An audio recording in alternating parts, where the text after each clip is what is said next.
consequences. Why is that? And what are the actual rules? Back when association football started, pitches could be up to 100 metres wide and 200 metres long. That's longer than Ellen Road. Not the pitch, the stadium. Anyway, UEFA wanted a standard across Europe for international matches, which became 105 metres long and 68 metres wide. But some clubs had been rebels, not intentionally, but because of the stadiums. Take Highbury, for example. It was 5 metres shorter and a metre narrower, meaning away sides had a challenge to adjust. White Hart Lane was exactly the same. And actually, when Spurs temporarily moved to Wembley, they asked the FA to shorten the pitch.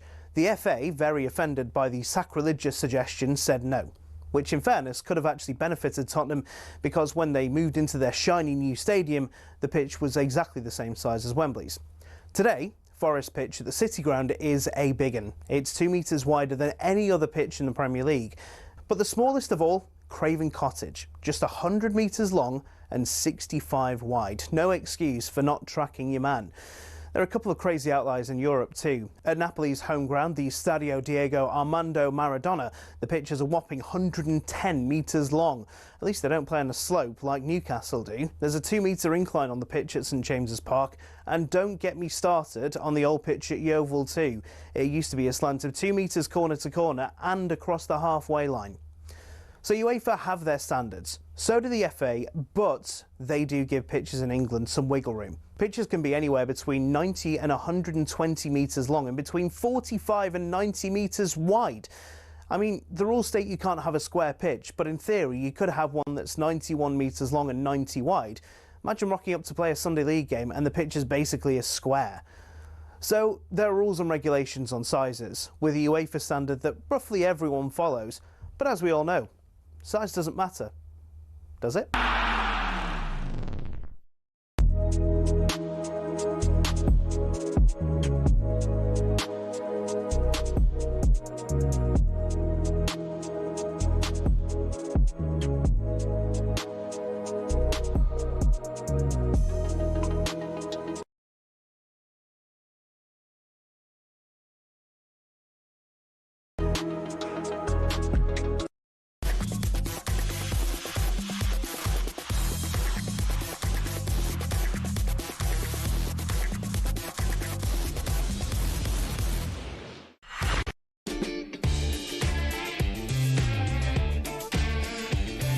A very good morning. Katie Shanahan here with Early Sports Breakfast, my first show of 2026. Good to have your company.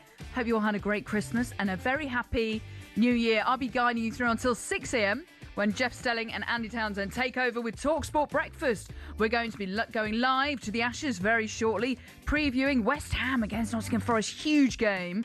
And also, of course, talking about the managerial merry-go-round spinning at quite the rate for 3 top clubs. Got Enzo Maresca, Ruben Amorim and Wilfred Nancy have jumped off, but who will jump on the merry-go-round? Who would you like to see at the helm for Manchester United? Celtic with, as at the moment, Martin O'Neill taking charge there, with Chelsea also linked with Liam Rosenior, who Wayne Rooney claims is a good a coach as he's ever worked with. And we'd love to hear from you this morning. Get involved in the show. I'd love to hear where you're listening to us. And it's absolutely Baltic outside. It is freezing. So where are you listening to us? And if you are somewhere exotic, potentially you are out there in Australia watching the Ashes, you lucky things, let me know, because I really need some winter sun vibes right now. So the number to call is 03717 223344 or text me 81089. Let's get into the show.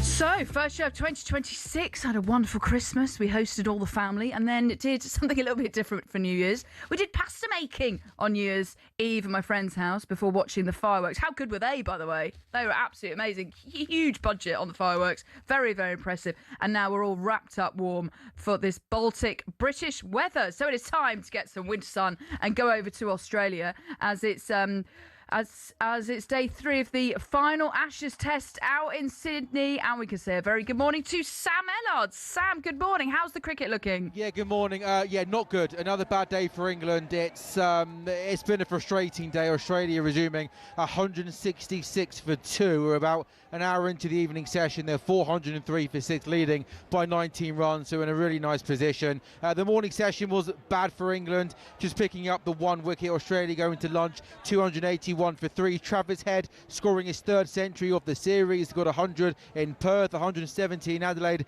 and 100 here in Sydney, far and away Australia's best batter in the series. There was more frustration for England this morning. The night watchman Michael Neser facing 90 balls. England better in the afternoon session, picking up 3 wickets. They finally got Travis Head for 163. Then Kars got Khawaja and Tung got Carey in quick succession. But this 7th wicket partnership is now worth, how many runs is it worth? It's worth 39 runs. Cameron Green's got 19, and Steve Smith, who remarkably hasn't scored 100 yet into this series, he might do it very shortly. He's unbeaten on 82. He's just come down the ground and smacked the spinner Jacob Bethel back over his head for 6. So England are chasing for these final 4 wickets. Australia 405 for 6, leading in the first innings by 21 runs. And Sam, there's been a lot said about England's poor bowling in this test. For example, why Ben Stokes isn't bowling on the new ball, I'll never know. But how would you rate the bowling in today's play? Rubbish, absolutely rubbish. Like it's been for all this series, they've been absolutely nowhere near good enough. They've been wasteful with the new ball. They can't at any point, at no point in this series, Katie, have they been able to put pressure and ask questions of Australia's batsmen. I can't remember one time where they've had a half an hour spell where they just put the ball in a good area for 5, 6, 7 overs outside the batsman's off stump and ask questions, put pressure. There has been none of that.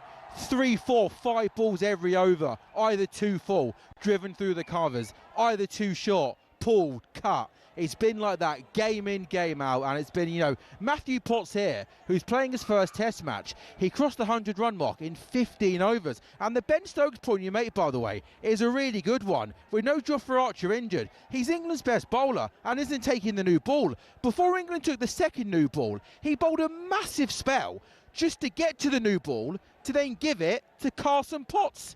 It makes absolutely no sense. They've been awful with the ball all series, and that's, a big reason as to why they're going to lose this series 4-1. And even, Sam, if Ben Stokes is, nursing an injury, you would think if he does bowl on the new ball, then he can hopefully get an edge, and therefore he wouldn't have to bowl as much overall. Well, I don't know if he is nursing an injury, because he just started his 25th over, so he's bowling a lot of overs, and he should be taking the new ball. He's England's best bowler. He's, again, apart from Archer, who's not playing because he's been injured, he's looked England's most threatening bowler all series, and I think that given how Kars has been really wayward for most of the series, and Potts is just playing his first match, I'm surprised that at no point in this series has Ben Stokes said, you know what, I'll take the new ball and try and cause Australia's batsmen problems. But also, by the way, with Steve Smith, who's unbeaten on 82, I kind of just forgot that Steve Smith hadn't scored a century in this series. Yeah, madness. And it's just remarkable that if you'd have said to me at the start of this series that Joe Root would have got 2 England hundreds, Steve Smith would have got 0, you'd almost be laughing. You'd almost, take that at the drop of a hat, but it kind of just shows how other Australia batsmen have stepped up and gone really well. Travis Head at the top of the order once again today was destructive. He was aggressive. He put England's bowlers under big pressure, put away the bad balls, punished the bad balls, too many of them. Steve Smith going an Ashes series without scoring 100. He's 17 runs away, Katie, and I feel like he's going to get there. Sam, thank you so much. We'll be back with you as and when wickets fall. So Australia currently 408 for 6 with Cameron Green and Steve Smith. Steve Smith, as Sam just said there, on 83, a partnership with Cameron Green on 21. So we'll be back with Sam Allard as and when things progress. Right, onto the football, because things didn't bode too well for Ruben Amorim, who's all over the pages this morning after his little attack on the United hierarchy. And at 10 o'clock yesterday morning, we learned his fate. Guys, this is football, and this is the club with more pressure maybe in the world. His players do not believe in what he wants them to do. You guys think it's not possible? I think it's possible.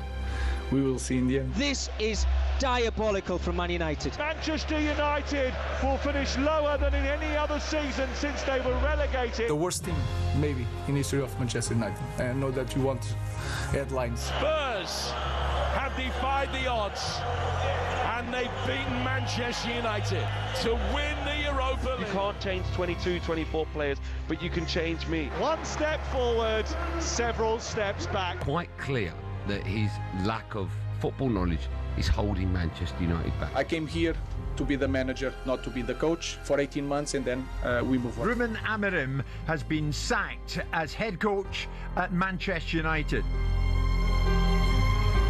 And Ruben Amorim is across a lot of the back and front pages this morning. Even on the front page of The Sun, they've gone, when your trophies are nil and you've cost 30 mil. That's Amorim. A lot of the charts on the back page of The Mirror, you don't know what you're doing because he got photographed as he was leaving his house.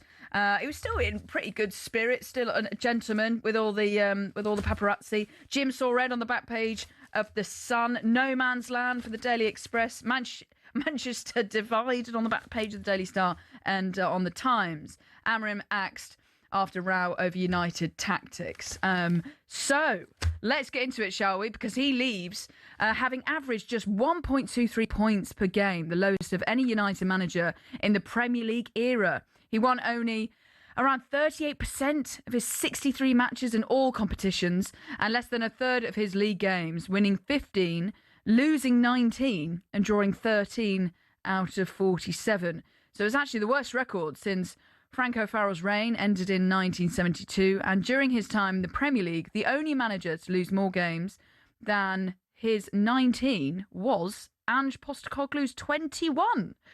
So how will Ruben Amorim's reign be remembered? We know that United will be appointing an interim manager. That's until June. Then they want to appoint a permanent manager from next season. So who would you like to take over? 03717223344, or you can text me 81089, because there's a number of managers that are in the ring for this, which I'll get into very shortly. But let's rewind back to yesterday, at the start of White and John, when the news became official to all of us. Arsenal invincible Martin Keown wasn't shocked at all. I can't say I'm surprised. This is a manager who was fixated with playing a particular way, Jim, in a system. He wanted to play a back three. He recently said, didn't he, that I'm starting to get the feeling that I need to play a perfect 3-4-3. We need to spend a lot of money and need time. I'm starting to understand that it's not going to happen. He became increasingly vocal towards the director of football, and when it's becoming so public as it was, you thought that it was on borrowed time. And you look back, I don't think you can have any complaints, Jim, because of the record, the number of games. I know there's 6 in the table, but they have not convinced me at all. And his failure to adapt in terms of his system, he's almost obsessed. Do you think it was destined for failure from the start, bearing in mind he wasn't willing to change his 3-4-3 formation? He'd always said he'd never change his system. Even the quote saying, not even the Pope would make me change my system. So should the Manchester United hierarchy have listened a little bit more?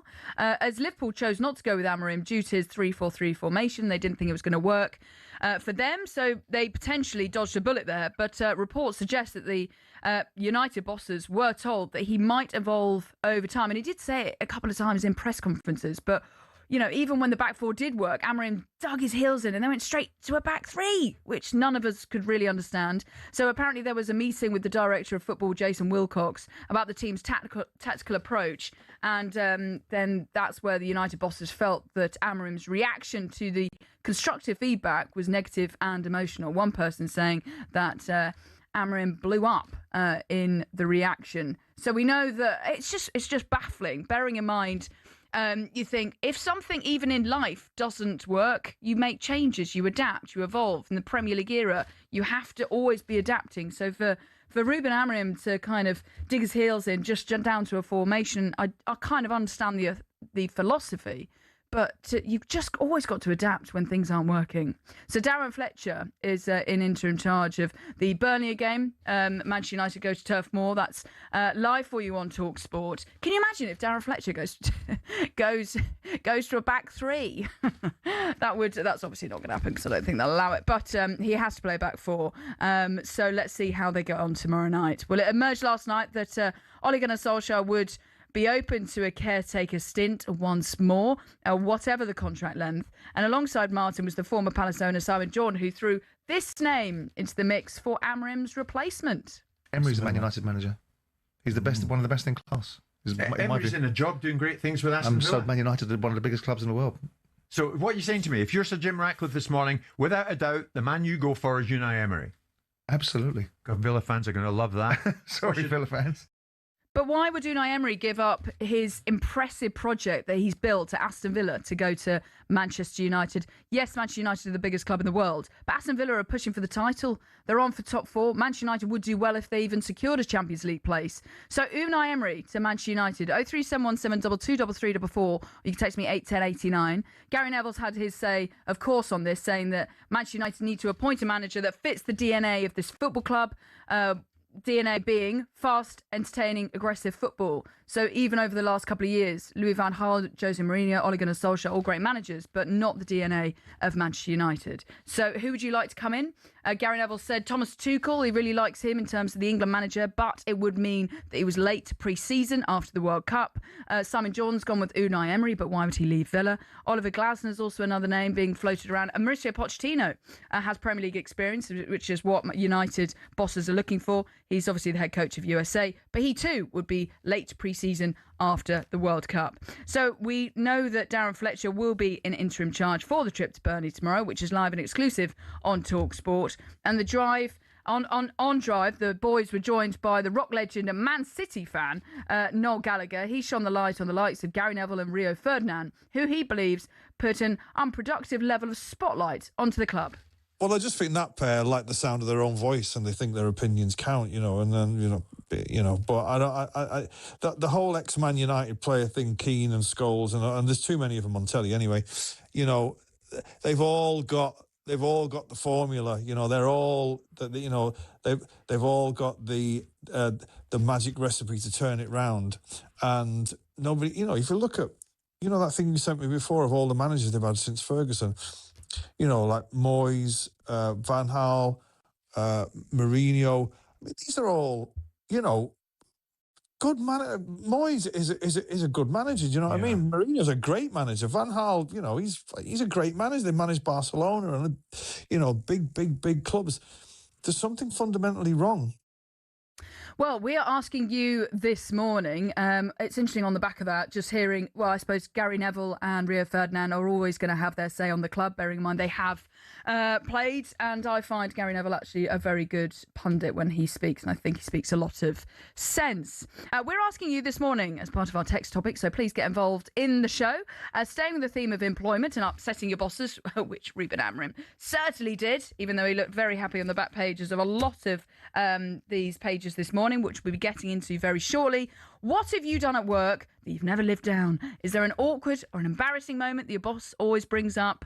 I'd love to hear from you this morning. 03717223344, or you can text me 81089 on the text. I remember someone at work, which they never lived down. They put a fish pie in the bin. This was when I worked at Chelsea Football Club, and it stank out the whole of the office. So much so that none of us could bring in hot meals ever again. That was what my friend did, and we all gave her so much stick. So is there an embarrassing or awkward moment you've done at work that you've never lived down? 03717223344.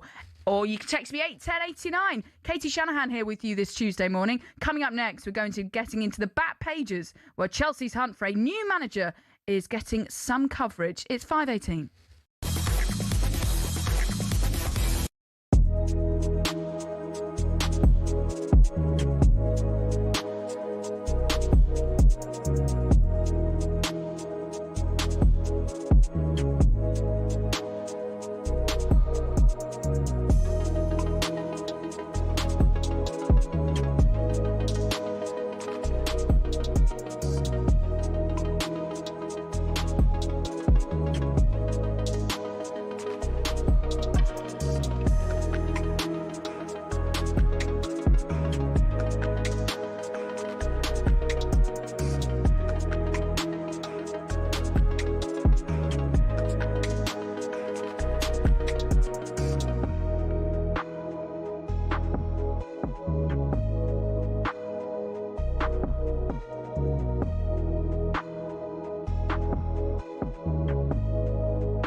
A very good morning. How are you doing this Tuesday morning? Katie Shanahan in the chair until 6 o'clock, where Jeff Stelling and Andy Townsend take over with talkSPORT Breakfast. Really looking forward to seeing both of them.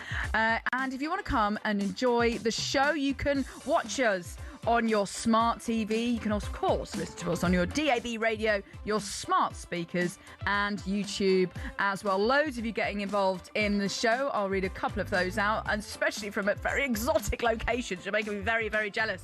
Right, here are some of the headlines you're waking up to this Tuesday morning. Australia have smashed England's first innings total of 384. They are currently, Australia are currently 424 for 6, so they lead England by 40 runs with 4 wickets remaining on the final test, day 3 of the final test in Sydney. Martin O'Neill is returning to Celtic as manager for the remainder of the season following the dismissal of Wilfred Nancy. Nancy arrived in early December but departs after just 2 wins from 8 matches. The last Saturday's 3-1 home Old Firm loss. That was after that happened. And Liam Rosenior has returned to Strasbourg to hold what is expected to be a final farewell press conference today before his appointment as Chelsea head coach. And on last night's sports bar, former Blues defender and superfan Jason Cundy had this to say on Rosenior's imminent arrival. It feels weird and strange that Liam Rosenior is about to take over. But this has been in place that his boss or his paymaster is Blueco and Clearlake. They own Strasbourg. So he has been in there. They play the same system, the same way. There's their opinion, there'll be a smoother transition because he's worked under the same conditions, the same ownership model. He has the youngest ever squad, apparently, in the top flight of the top 5 divisions in Europe. Yeah. He's got the youngest squad ever. So they've got him in there working. So he's walking into the youngest squad ever in the Premier League history in Chelsea's. That was last year. So there is some continuity. You're giving me facts of what. Yeah, that well, is, that's. Is he going to be a success? Who knows, Jay? Who knows, matey? Who knows? I'm as worried and concerned about the future for Chelsea right here, right now, because of what's just happened. You know, the biggest decision a club ever makes, ever, and always will be, is who's manager. Okay, well, Wayne Rooney has had his say on this. Maybe that's quite strong from Jason there. Wayne Rooney, who worked alongside him at Derby. I was really impressed with his time at Hull. I cover a lot of the EFL. And remember, he went on that amazing run with Hull. I thought it was so savage of them to sack him. They just missed out on the playoffs, but the job that he did at Hull was so impressive. Wayne Rooney has recently said that he's as good a coach as I've ever worked with after working alongside him at Derby. He speaks about his detail, how he approached the day-to-day, and he's just been really impressed with him, and he has no doubts that Rosenior could do a good job at Chelsea. So I know it's all a bit up in the air at Chelsea, and maybe Jason's worried, but maybe Liam Rosenior, you know, he doesn't have bags of experience. It'll be interesting to see how he gets on with the egos in the dressing room, but he's done good things at Strasbourg, did good things at Hull. He's and, you know, Wayne Rooney, I know he doesn't have an amazing track record as a manager, but he probably knows what it's like in terms of working alongside other good talent. Right, let's get into the back pages this morning as the wonderful Kane Reeves has joined me. Happy New Year. How are you? Happy New Year. Very well, thank you very much. What a new year it has turned out to be so far. Yes. A bloodbath when it comes to managerial sackings. 2 big ones yesterday. Ruben Amorim, I've never seen the man look so happy. Is he trolling Man United fans with his smug smile on the front page of The Sun and on the back pages of all the other papers? I think he's just a nice man. Is he? Really? I think he's smiling because he's just got 10 million quid for 18 months worth of work. No, but also he comes across really well. Yeah, in he press does. conferences, he's nice. He's lovely. He talks the talk, doesn't he? Yeah, and he's charismatic. He's probably too honest in press conferences. Too emotional, I would say. Too emotional, but he does come across like, if you went for a beer with him, you'd probably be like, actually, he's a decent guy. But anyway. Well, I would say that because he'd be buying them all with yeah, payoff. Yeah, you can get the next round. The figures, though, are quite astonishing. The Sun and the Daily Mail have broken them down, exactly how much Amorim's reign has cost Manchester United. They bought him out of his contract at Sporting Lisbon for $8.3 million, paid him £900,000 so he could start work early. So he signed a £6.5 million a year deal until 2027. and to pay off the remainder of his contract is 10 million. So it has cost them all together around about 27 million pounds. That is quite an astonishing amount of money for very little return. Well, that makes sense that Ruben Amorim is on the front page of The Sun. When your trophies are nil and you've cost 30 mil, that's Amorim. Yeah, and he is very happy indeed with his payoff. And also his wife looks very happy. I mean, I would be walking away. Very nice winter boots. She's like, I'll get my husband back and I get a lot of money. Well, now what's next? So Darren Fletcher will take charge on Wednesday against Burnley, and then United they'll be appointing an interim to replace the interim. Yeah. Honestly. Ole Gunnar Solskjaer. Yeah, a name that's thrown in there. He'll be desperate to come back, won't he? Like all ex-Man United players to have another say. Gary Neville, I know you like Gary Neville, but my word, his verbal diarrhea was off on one yesterday because he was saying Man United must go back to their DNA, play exciting attacking football, and then he mentioned Diego Simeone as a possible replacement. How does that measure up with attacking? Well, on the counter-attacking. Counter-attack? Come on. Come on. He's got a good track record at Atletico Madrid. He's been there forever, though. He has. Take a lot for him to leave. It's just like, what is this rubbish about get back to Man United's DNA? What is their DNA? It's like when West Ham fans say the West Ham way. Just get back to running your club properly and just... No, but they do need to get back to their DNA. Well, what is their DNA? The DNA is fast, entertaining, aggressive football. Okay. Well, Diego Simeone's certainly not going to do that, is he? At Manchester. No, Thomas Tuchel, though. Thomas Tuchel, potentially, he's not going to leave the England job for Man United, is he? Well, if he wins in the World Cup, thank you very much. Off I go. Yeah. Thomas Tuchel, I think, is the best of the lot. Unai Emery can't see. Not at all. Leaving Aston Villa. I know Gareth Southgate, the name is that Man United fans don't want him. No Man United fan has ever given an actual reason why they don't want Gareth Southgate. And people say, well... He's risk averse. Well, but Man United, they just need to stable themselves, don't they? Yeah. And also, they've got to realise they are a mid-table Premier League club, and that is... I wouldn't be surprised if I see them sneak into the Champions League, though. Yeah, well, all you need is top five, and they've certainly got the players to do it. We know that Amorim was unhappy that he didn't get the likes of Ollie Watkins. I know Šeško's not hit the ground running, but it's not like they gave him someone from, Lincoln. He is a proven international striker. And then north of the border, Celtic, Martin O'Neill. Leaving us in the lurch again, leaving Jim White and Simon Jordan to go back to Celtic. I'm sure they'll manage. Did you see Rod Stewart's rather insensitive post on Instagram cheering Nancy Biggs sacked? You should never celebrate someone being out of work, Rod. No, not at all. Although he's doing all right, isn't he? I'm sure Wilfred Nancy after getting a nice 6-month payoff for just 33 days. Celtic, going back to Martin O'Neill, and the talkSPORT website has some names of people in the running for that job on a full-time basis next year. Gary O'Neill's in contention. I think that would be a very smart appointment. Yeah, I think he's brutally been. He's got into so many jobs, hasn't he? And then he's kind of done really well with them, and then they've sacked him at Bournemouth in particular. I thought he did really well there. And then it was at Wolves, and I met Gary a number of times. Also a really decent guy, works extremely hard, and you just feel needs to catch a break at some point. I do. Or Ange Postecoglou. I feel like they can't go back to Ange Postecoglou, can they really? After going back to Martin O'Neill twice, and already have gone back to Brendan Rodgers.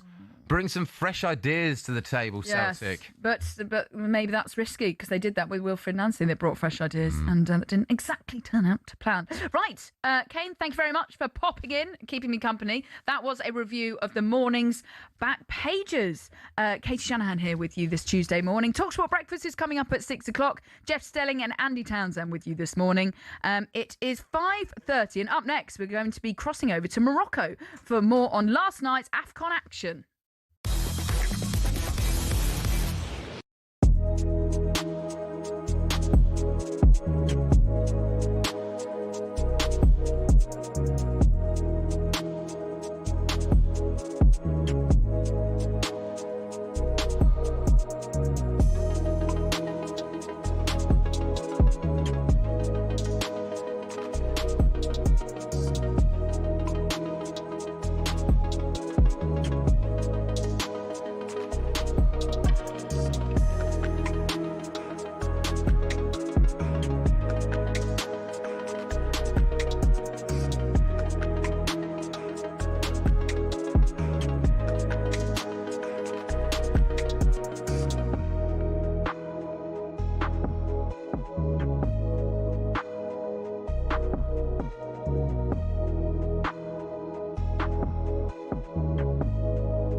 Corinthian Casuals are a team in the Combined Counties League Premier Division South. Despite that, they're one of the most important clubs in world football. Here's why.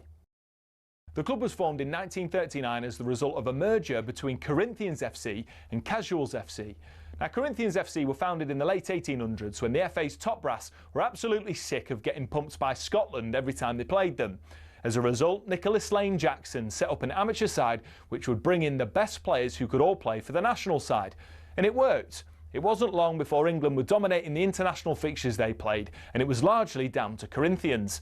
In fact, in 1894 and 1895, they played consecutive games where Corinthians provided the entire England 11. But the thing is, the players refused to play professional football. They didn't believe in it. They wanted to spread the values of sportsmanship, competition, and played for the love of the game.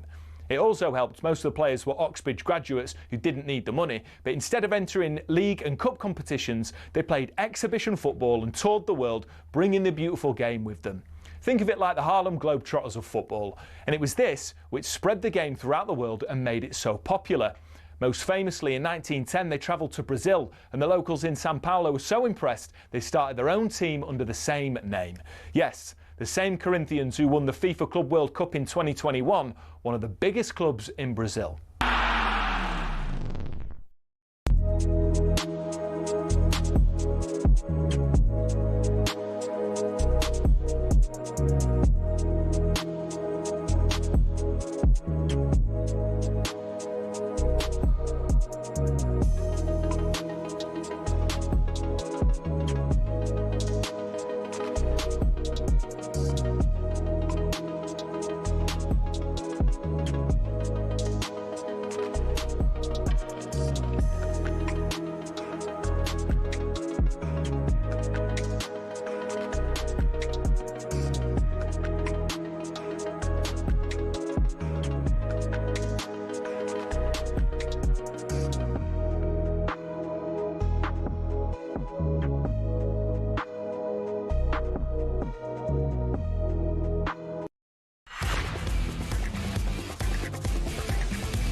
Good morning, Katie Shanahan here with Early Sports Breakfast. Good to have your company this morning.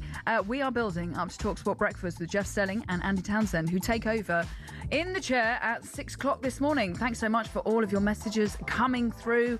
I was like, tell me if you're getting in touch from somewhere warm. We've had this text here from all the way from Bangkok. This is from Craig, the whole City fan, listening in Bangkok this morning. Spent Christmas at a house in Norway. Stopped off in Dubai for a few days to see the fireworks at the Burj Khalifa and got back home to Bangkok on Sunday. Gosh, I bet that's so warm. Right, I'll be reading a few more of those out very shortly, but here are some of the headlines you're waking up to this Tuesday morning. Crystal Palace manager Oliver Glasner is the favourite to succeed Ruben Amorim at Manchester United. Enzo Maresca is another name in the mix, as is the former England manager Gareth Southgate. World champion Luke Littler will headline this year's Premier League darts lineup with Johnny Clayton, Stephen Bunting, Gerwyn Price and debutant Josh Rock confirmed as wildcards. Beaten World Championship finalist Guillaume van Veen will also make his debut in the competition. And last night, live on talkSPORT 2, Leicester won their first game in 2026 right at the death. Mavididi down by the dead ball line. Can he tease across into the area? He does high towards Fatawu! Oh, yes! What a strike on the volley, left-footed! It's broken West Brom hearts and won the game for Leicester City! Yep, Abdul Fatawu scored a 94th minute winner to lift the Foxes up to 12th, so a huge result for Martí Cifuentes. But Ryan Mason's Baggies are now 18th. And after the game, Mason was asked whether he was worried about his job. I don't worry about things. I don't live my life worried about anything. I'm determined, and we're determined as a group to keep trying to improve every day and turn the situation around. That's the only way to be in life. I certainly don't fear things. I don't fear anything. Nothing phases me. I continue to do my job, to come in with the same energy, the same passion, and ultimately the same consistent messages that have been there for the last 6 or 7 months, regardless when we win or lose. I believe in work in a certain way. I really believe it's the right way. And the reality is I could have done this same job, exactly the same, and probably had another 12, 15 points. Okay, well, let's see how he gets on. For more on the day's biggest stories, you can head over to talksport.com. Right, time to talk about AFCON, because the last 16 comes to an end tonight. Last night, Nigeria beat Mozambique 4-0, and Ademola Lookman was on target once and Victor Osimhen twice for the Super Eagles. Egypt, they won 3-1 against Benin. Mo Salah got the second extra time goal to take Egypt through to the quarter-finals. So let's talk to talkSPORT AFCON correspondent Tony Afoke. A very good morning, and you must be happy to see the Super Eagles Nigeria fly through last night.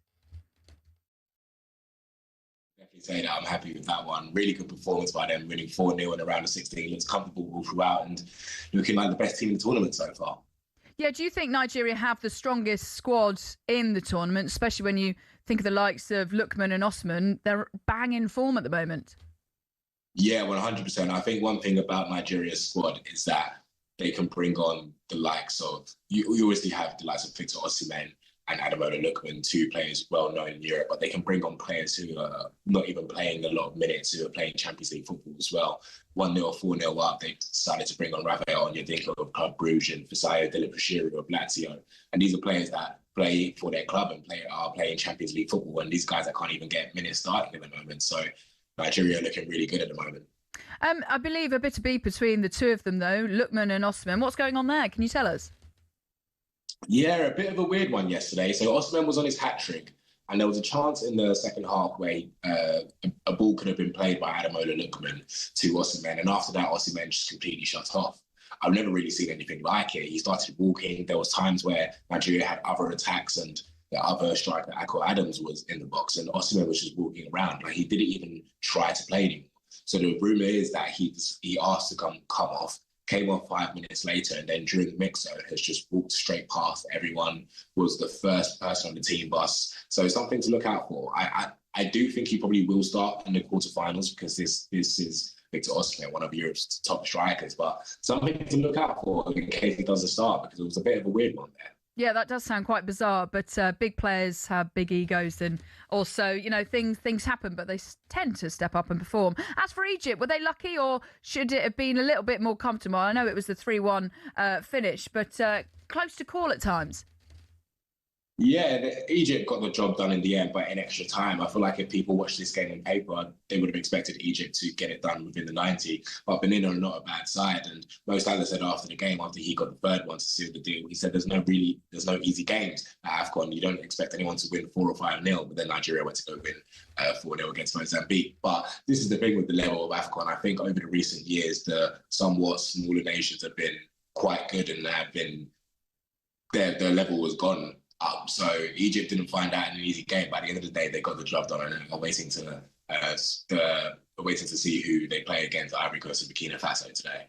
Yeah, it'll be interesting to see who they face and how far they can go in the competition. Mo Salah is so desperate to win this competition, isn't he? As for other Premier League players, which ones have stood out from your point of view throughout this tournament? I would say Amad Diallo of Manchester United in the Ivory Coast, expecting him to have a good game today. He's been really good out of one of the Premier League players that I've seen. Hannibal Mejri, even though Tunisia are out, had a really good tournament as well, but Tunisia lost to Mali on penalties. Those are the two that I've really seen. Brian Mbeumo as well. I went to go watch Cameroon a couple of days ago as they beat South Africa in their round of 16. Brian Mbeumo had a really good game. Even though he did not get on the score sheet, he was Cameroon's talisman. So it seems like all the Premier League players are doing really well. I think the climate helps this time, because Morocco's not been really hot, so you're not having people playing in really, really tough conditions. It's been a lot of rain. So for a lot of Premier League players, this is quite similar. They're quite used to this. So I would say that those are the two that have been standing out for me so far. And with the January transfer window fast approaching, can you see clubs coming in for any of the more unknown talent that will be have been showcasing themselves at AFCON? Can you tell us or give us any insight as to ones to watch or ones that the scouts will be looking at in this January window? I would say another player from the Ivory Coast, Yan Diamonde. I think he was linked with Man United during the transfer window. He had a really good tournament so far. The Premier League players, I think the cream has really risen to the top. Brahim Diaz if anyone's looking at a player that wants to start, I think he's been the star player of this tournament. Ademola Lookman as well. We also know that he had some issues with his the previous manager in Atalanta as well. So players who are really playing in this tournament, who are really playing really well, those are the ones to maybe look out for because they're having really, really good tournaments. I imagine that Brahim Diaz may not stay at Real Madrid for long if he keeps playing like this, because even though he can't really get a footing in the Real Madrid side, and with all the talents in Real Madrid that's expected, he's really showing his worth in this tournament, being the best player so far and the top goal scorer. Tony, thank you so much for your time this morning. Really, really good to get your insights. And let's see what happens in the quarterfinals. Can Mo Salah go all of the way and win? Can the Egyptian king go all the way, or will Nigeria get through as well? So Nigeria and Egypt both through to the quarterfinals. Right, keep your texts coming in. We've had so many about where you are in exotic locations. This is from Brian. Good morning, afternoon here in Thailand, 7 hours ahead. I'm in a small village, Ban Nan Noi, in Thailand. Wow, currently 28 degrees, quite remote. The nearest big town with hotels and bars is Champai, about 70 miles from here. Listen to talkSPORT daily. Thank you, Brian. The big Liverpool fan. Keep those coming in. Oh, and we've just had this lovely text in here from Darren in St Helens. Hello, it's freezing, but you make all of our mornings a lot better. Thank you so much, Darren. Okay, keep those texts coming in. 81089. Loads on Manchester United, which I'll also get into. Sorry, loads of you text in. I will try and read as many as I can. But it is time now for this. It's a front page throwdown. Oh, what a move. The front page is first on the early sports breakfast. talkSPORT.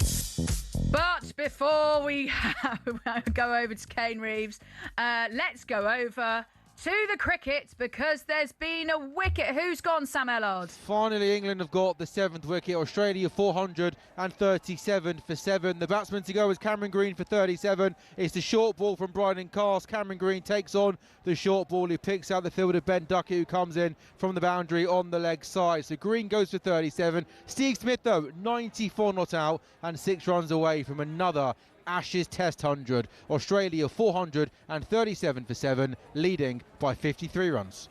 Sam, yeah, so Steve Smith actually hoping for his first 100 of the series. But it is time for the front pages. And we'll be back to Sam as and when things happen. Kane Reeves, are you okay? What's going on in the front pages? You're beavering away there, scribbling down. We are planning for the World Cup. We are in World Cup year. Yes, and we want to give England fans and Scotland fans as many details as possible. Okay, what have you got for us? Well, take your selfie sticks away. Keep them at home, because you will not be allowed into any stadium with a selfie stick. How many selfie sticks do you now see in stadiums? I could not tell you the last time I saw a massive... It's like when I remember being in Qatar on my first day I arrived, and it was actually terrifying. I was going to get my accreditation, and there was like a queue for the men and a queue for the ladies, but I did not see the ladies' queue, so I turn up. And honestly, I got shouted at because I was in the men's queue, which in Qatar is not allowed. Yeah, so there I was queuing up, and they were like, "Argh!" Goodness so shouting at me, and I'd honestly got a gun put at me, like, "Get out!" Wow! And I was like, "Oh my god, first day." Well, thank goodness. And then I went across, and managed to get in the right queue, and then there I was with my umbrella, and they said, "Absolutely, no, you're not allowed." You weren't even allowed an umbrella. These are banned, and I went, "This is ridiculous." Were they banned for everyone or just women? No, it's for everyone. Oh, okay. So they were on the list of banned items. So we're talking about selfie sticks. Umbrellas are not allowed in stadiums. I then went for the really dramatic, right, I'm going to throw down this umbrella, but it was an empty bin and it made a massive bang. And then everyone was like looking at me. So that was my first, half an hour in Qatar for the World Cup. Nice. So no umbrellas. No umbrellas, and make sure you're in the right queue if you're going to Qatar. Well, Donald Trump hasn't banned umbrellas yet, and you are allowed to queue wherever you want in America. But also, guess who appeared to be inebriated will not be permitted either. So if you look a bit tipsy, right? So that's not me. That's not a warning just to Scotland fans. That is also to England fans as well. Don't go to the game or try and cover your eyes. Take some sunglasses. Got you. The Brits, we do it terribly. We cannot cover up drunkenness. So do behave if you're going out to the States. And also, talking of booze, do you like sushi? Yes, I do actually. Wow, you would like this massive sushi fish that has been... Sushi fish, or is it just a fish? It's just a fish. Yeah, I suppose it is, isn't it? Yeah. What are they offering up? Right. Whale? Well, no, a Japanese sushi restaurant. Actually, I hope not whale. I love whales. They have bid 510 million yen, which equates to around £3 million for a single bluefin tuna.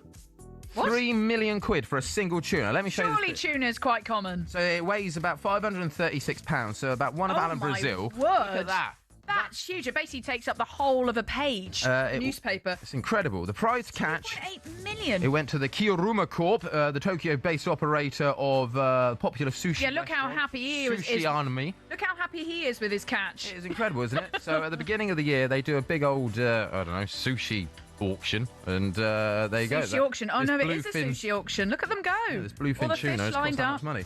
It's caught the attention of the Japanese Prime Minister, who says, "I hope the economy will get better this year thanks to this big fish." Well, she didn't say exactly that. I just can't translate the Japanese properly. How dare you? But yeah, quite incredible. 336 million yen was the most most paid for a fish in 2019. So what's that? That's one big fish. So that was about 2.5 million. So this fish really has beaten it. Well, I think I'm going to have to pass because I just don't have 2.8 million pounds. And do you know what tuna is in Japanese? There we go. You'll learn something. Here we go. Kimura. Oh wow, kimura. Kimura. There we go. If I ever go to Japan, I now know how to say tuna. Yes. Kimura. Okay. Kane, thanks so much for our little bit of fun with the front pages. Australia, a little update in the cricket. Australia are currently 439 for 7. Steve Smith is on 95, closing in on his first century of the series, with Webster in at the crease at the moment. Right, Katie Shanahan here with you for Early Sports Breakfast. Up next, we're going to be asking whether Nuno Espirito Santo will be the next manager to go if West Ham lose to Nottingham Forest tonight, which is live and exclusive for you on talkSPORT. A very good morning.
Hello and welcome to talkSPORT Goals. We've been taking you through what should be another busy day of football.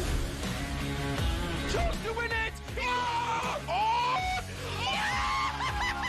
We don't need to do that, guys. I'm going to owe you an apology. How would you get to that conclusion? That's a weak mentality. Oh, get out of it.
26k for 2026 on talkSPORT.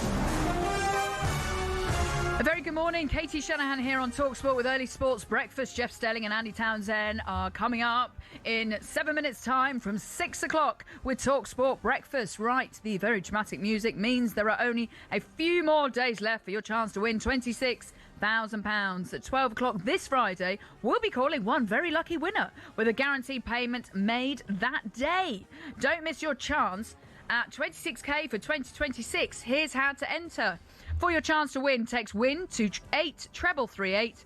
Text costs £2.50 plus your standard network rate, or call 0343 423 9761. Lines close at 12 o'clock this Friday. That's when you'll need to answer your phone if it rings. UK residents only, 18 plus. This is a network promotion. Full T's and C's at talksport.com/win. So for your chance to win, text WIN to 83338 now. And a very good luck. What a climax. Right, now this game couldn't be much bigger. TalkSport's first game of the full midweek programme comes from East London. TalkSport understands that Nuno's job is far from safe at West Ham, only 15 games into his tenure. Following Saturday's 3-0 humiliation at Wolves, Slaven Bilic is ready to answer an SOS call if it comes, when Michael Carrick is also on David Sullivan's shortlist. Nuno, however, isn't taking much notice ahead of Nottingham Forest at home tonight. Look, I've been around many times, many long times, and I know, and my focus is not on that, on speculation. No. How can I help my players? How can I make them better? How can we solve and improve the situation of West Ham? This is not about me, players. It's about everybody, the fans. What can you say about the fans? And we have to apologize. We have to apologize to the fans and be but they know they know the squad, they know the team, they know football, they know the game, and they know that we need them. We need them. But it's the moment to ask. No, it's not. Yeah, it's a massive game at the battle at the bottom of the Premier League. While things have gone off the rails a bit at Nottingham Forest since their 3-0 win over Spurs before Christmas, they go into tonight's huge game in 17th place, only 4 points above West Ham. And manager Sean Dyche was asked yesterday whether he's concerned by their position. I'm not naive to this division. I've been at it a long time. That growth that you see, I think there was we scored 1 or 2 goals in the previous 6 games, now scored 13 in 13. Doesn't sound a change, but that's a big change. Got more points on the board. I think it was 1 in 5 games or something before we got here. 1 in 6, maybe 2 in 6. We've got more points on the board. So that's showing good signs. What changes the story is when you put a run together like we have. You know, before today, the last 6 games, Sunderland, who are having a great season, has got 7 points. We got 6. So that's the reality. I have to look at the reality, not all the noise. I've told you for years, all the media. The noise is for other people, for you guys to speak about. I always remind the players there's a truth in every story, and that's our truth. So that's the reality of our situation. But it still needs addressing, of course, and it's a constant situation in football for as a manager and for our coaches and for the players. Right, here's what else is coming up on breakfast this morning. Jeff Stelling and Andy Townsend in the hot seat at 6 o'clock in a couple of minutes. They'll be getting the latest from Old Trafford with Athletics United correspondent Laurie Whitwell. Celebrity fan Jimmy Nesbitt is also going to be on the show as well. Former Celtic striker John Hartson joins to talk Martin O'Neill as he goes back once more. And Watford forward Tom Ince is on, fresh from his hat-trick on the weekend. Thanks so much for all your texts this morning. Just run through a few of these. Good morning, Katie. A very happy new year. My son is currently in Vietnam travelling, but he spent Christmas and Christmas Eve and Christmas Day in hospital after being bitten by a giant centipede, which apparently are quite venomous in that part of the world. He's fine now and travelling onwards, but the weather might be warmer abroad, but the insects here are much more friendly. That's from Harvey, the Fulham fan. Thanks so much for all your texts from Craig in Windsor, from Jill, from Kate in Bolton, from Icy Bolton. But thanks so much for all of those texts from exotic areas across the world, Thailand, Vietnam, Bangkok as well this morning. And also from Neil in Albuquerque. Very good morning to you, Neil, who's been saying that's Albuquerque, I believe that's the largest city in New Mexico. So lots of people listening in lovely warm locations to give me some winter sun vibes. You've been listening to Early Sports Breakfast with me, Katie Shanahan, this morning. Jeff and Andy are on the way next for talkSPORT Breakfast. Have a great day, and I'll be back same time tomorrow.